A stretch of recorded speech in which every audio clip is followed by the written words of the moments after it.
Today's going to be a little bit different. We're going to go through kind of a formal document that we use in our business. And specifically today, we're going to talk about what happens after you get a contract. And we're going to record this, folks that may need this later. Folks in our 90-day challenge, if you want this document, I'll just post, I'll drop it in the private group we're using. But we're going to talk about like, hey, the process once you get a contract, okay? And we kind of go through that.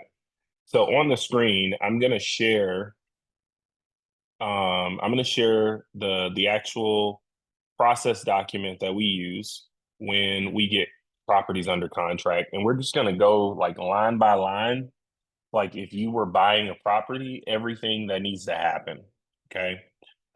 This checklist is good because, of course, we add to it all the time as we realize stuff happens on transactions. We've been doing real estate deals for about 7 years, so this has kind of grown from that. But we're going to start off right offhand. Every time we put a property under contract, seller says yes, they sign the contract. Usually we're doing that in DocuSign. But once we got a signature on a contract, this form gets filled out for that property. Okay. So we fill out the property address, and this form goes in a folder where now we're tracking all of the next steps that need to happen. Okay. So just think about this process, Matthew. I know you just, you got a flip done, like how this could have helped, especially if you're doing more than one deal at a time. And hopefully today, this helps some people just kind of think through their process. Maybe there's some things we need to add here or tweak. We'll talk about that as well. But the first thing that needs to happen, okay, is you need a contract. Okay, I've talked about this before, but if you are a real estate investor, you need properties under contract in order to keep your business alive. Okay, you need activity. And a lot of times we can get busy but not productive. If you don't have contracts, properties under contract, deals underway, then you're probably busy, but you're not being productive. Okay, you might be making calls, you might be making offers, you might be sending text messages, you might be going to networking meetings, but eventually you need to have control of a deal, right? You need to have control of an asset, and we call that a contract. Okay, so you want to make sure that you have the contract, that the contract is signed by all the parties involved, and that everybody has a copy. Okay, so my transaction coordinator, she checks these three boxes to make sure that we have a contract, the contract is signed, that everybody's received a copy of the contract. The next thing we're going to do is we're going to open title. Okay. What we mean by open escrow, open title is we're going to send a message to the title attorney, the title company, the escrow company. Usually we do this by email. And we're going to ask for a certain closing date with a copy of the contract. So as soon as we get the contract signed, we're sending an email to the title company or title attorney. We're opening escrow on the property. We're saying, hey, we want to close this one on, February 28th, whatever the date is. Okay. We're also going to send that same title company the earnest money that is in the contract. So if the contract says they get $1, we're going to send $1 to the title company so that now we're open and we have a valid contract. Okay. Not all states require you to have earnest money, but where we do deals, we're required to have earnest money. Okay. So $1, is valid. Maybe you're doing $100. Maybe you're doing $1,000.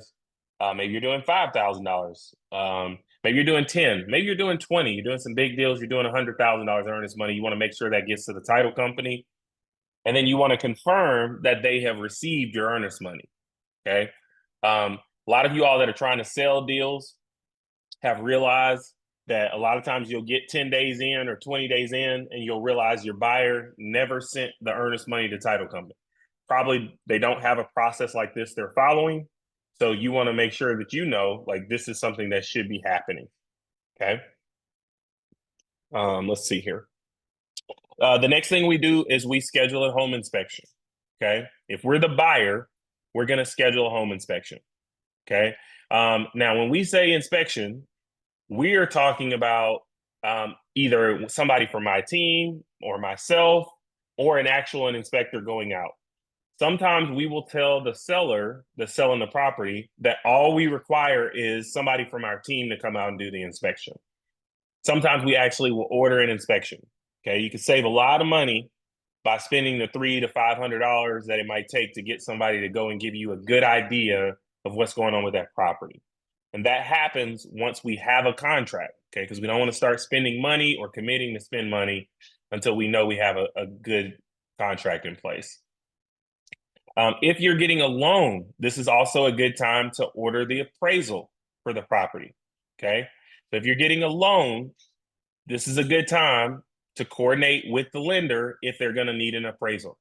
Are they going to need an appraisal? Are they going to want one?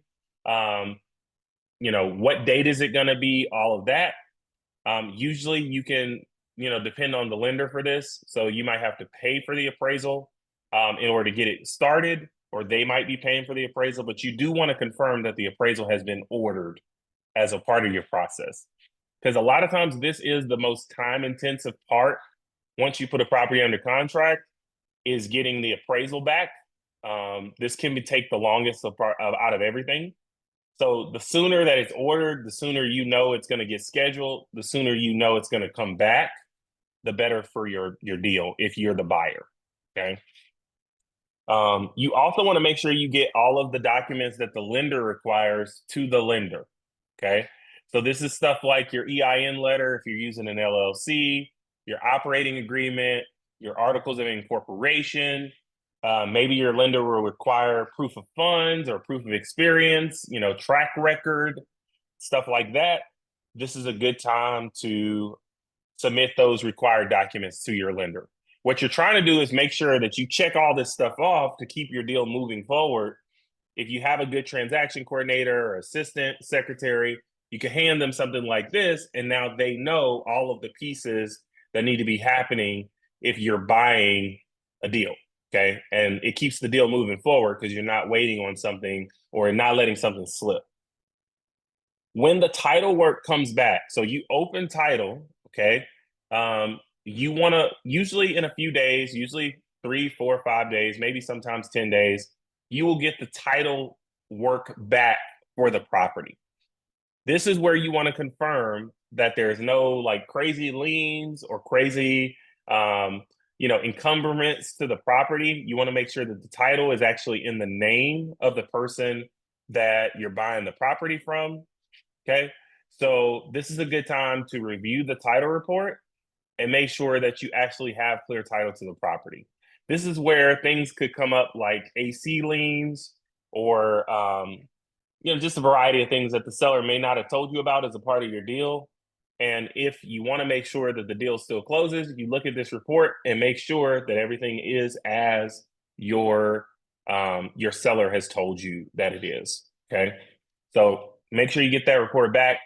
This could be something simple too, y'all, is just asking your attorney or your title company, is the title clear? Like if you don't understand how to read all that paperwork, you just want to make sure everything's good, you could just ask your attorney, is everything good? Were there any issues with the title that I need to be concerned about? I think that's what our secretary does. She just asks them, is everything good? Is there anything we need to be concerned about? Because she's not reading the title report. This is also a good time to arrange your insurance, okay? So checklist, you want to secure homeowners insurance on the policy. Of course, we have in here who we use if it's in Mississippi. We'll send an email with the insurance needs, the date of the closing to the insurance agent, and then they will draft the insurance policy. We also will send them who the lender is going to be for that particular property. So the lender is covered in case there's an insurance issue. This is also where you tell them about the property. A lot of times your insurance will want to know, is it brick? What year was it built? Were there any updates to the electrical, plumbing, roof, HVAC? How much coverage do you want? Usually we just send all of this to the insurance agent and then they will take care of getting the policy in place. And notice that we've got little check boxes next to these, right? So whoever's doing your transaction coordination can go through and check these things as they're done. Because obviously you can't always do these instantly. So you're working on them, maybe the next hour, next day, you have to come back and see what happened, check your email, see what happened, and then just check this off. We also are going to do a final walkthrough before we close on anything. So we have a final walkthrough box. If we're the buyer of a property, usually we're going to do this a day or two before closing, maybe the day of closing. Somebody's going to walk the property and just make sure that the property is in good condition. Okay, like it is how they said it is. We just had a deal that we backed out of a couple of weeks ago, right? So the seller told us it was going to be empty at closing. The tenant was going to be completely gone. The day before closing, we get to the property. We realize that the renter has no intention of ever leaving the property. They're never going to leave. These people were going to be a hassle to deal with. So that final walkthrough kind of helped us from closing on something that wasn't a good deal. Okay. So your final walkthrough is something that you want to do. You want to make sure that everything they said in the contract is true. Did they leave the refrigerator if you asked them to leave the refrigerator? Or, is the hot water heater still working? Did they turn the power off? Usually we ask them not to turn the power off until we switch it over. So just you're confirming things with that final walkthrough. What's one of the craziest things we've ever seen in a final walkthrough? Tenants that won't leave. Um, tenants that wreck the place, tenants that like punch holes in all the walls right before they leave. That has happened.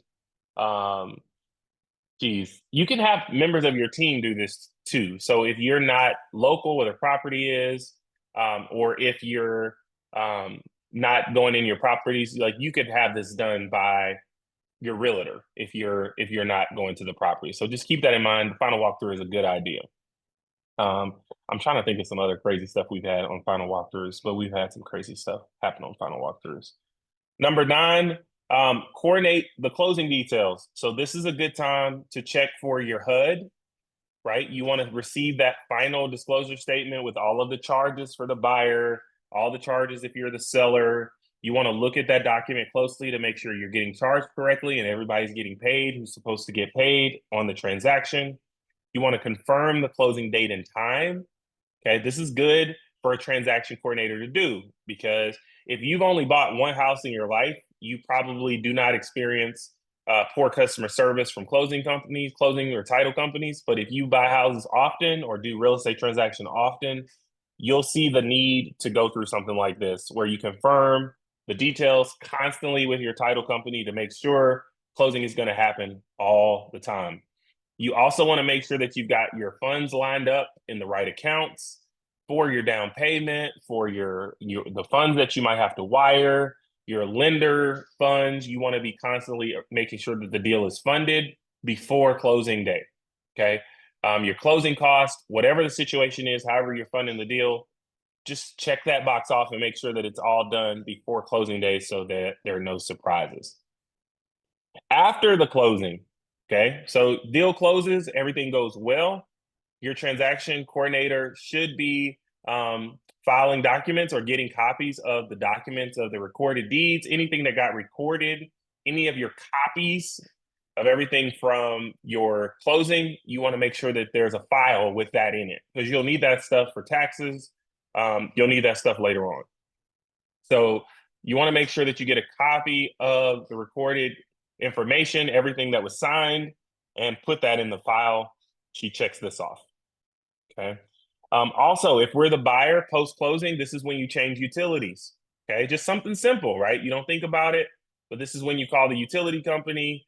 Most of the times they're going to want a copy of the deed. They're going to want a copy of the HUD or something proving that you bought it. So you have that. They're also going to ask for change of address for bills and stuff like that. So this is where you do that after you're the closing if you're the buyer. You also want to resolve any post-closing issues. So like today, we closed on a property Friday, and this property was already occupied. It already had a tenant. So today we realized we have a checklist, right? We realized that we needed the tenant's name, the tenant's number, the lease, some things that we should have gotten before closing. We're getting all of that stuff today. And the seller of that is getting us all the information that we need. Like we got to contact the tenant today, let them know the owner has changed, and let them know that this is how they get maintenance issues serviced, resolved, that sort of thing. So it's good to have this box to resolve any post-closing issues that you're going to have. That way, it makes the deal kind of tight at the end. Okay. And I'm trying to think of some other post-closing issues that we often have to deal with. We talked about utilities. Keys, like getting keys post-closing from the previous owner. Good idea, right? Get keys. That's something that often comes up with a closing. Making sure that you just have the utility information for a property. This happens a lot with commercial and multifamily. Like, get a copy of all the bills that they were paying, whether it's utilities, whether it's water, lights, gas, well service, water softener, property taxes, insurance, as much as you can get of copies of things that they were paying, the better. Okay, post-closing. Pre-closing is better for those things too, but post-closing, you just want to make sure that if there's any issues, you try to get them. Because once you sell a property, you kind of want to be done with the property. So the best time to get this stuff is before the closing. But we have a checkbox list of checking on the stuff after closing as well, just to make sure we get it before the seller goes and enjoys their vacation or whatever they're doing with the money. If we are the seller post-closing, okay, we want to remove insurance coverage because we're no longer the owner of the property. We also want to transfer utilities out of our name. So it goes kind of in reverse. And then we also want to notify the lender of the sale. If that applies, if we're the seller of the property, we want to notify anybody that could be impacted by the sale. This is also when we'll notify tenants of a change if it was a property where there were tenants involved. So we'll send them a letter saying, hey, we're no longer the owner of the property. This is the new owner. And this is who you contact if you're having any type of issue. All right. So I wanted to go through this because a